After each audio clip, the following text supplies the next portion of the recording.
अनिल पाटील राष्ट्रवादी काँग्रेसमध्ये कोणत्या वर्षी आले? अनिल पाटलांनी केलेल्या टीकेवर सुप्रिया सुळेंनी हा सवाल केलेला आहे। दरम्यान पूर्वी राष्ट्रवादी काँग्रेस पक्ष मॅनेज व्हायचा, आता तसं होणार नाही। अजित पवार गटाचे नेते अनिल पाटील यांनी हे वक्तव्य केलेलं होतं आणि त्यावर आता सुप्रिया सुळे यांनी वक्तव्य केलं।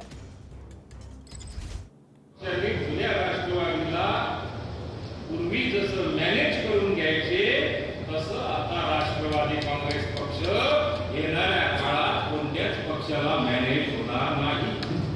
आमची स्वतंत्र ताकद असेल, आमच्या पक्षश्रेष्ठीने जो आदेश दिला असेल त्याचं नक्की पालन करू।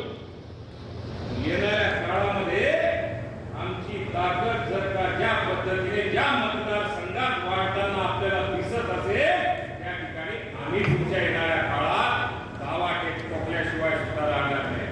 अजित पवार गटाचे नेते जे आहेत अनिल पाटील त्यांनी काल एक विधान केले की आधी राष्ट्रवादी काँग्रेस मॅनेज होत होती छोट्या छोट्या पक्षांमध्ये मोठ्या पक्षांमध्ये, आता राष्ट्रवादी काँग्रेस मॅनेज होणार नाही कारण त्या सगळ्या कॉन्फ्लिक्टमधून आम्ही बाहेर आलो।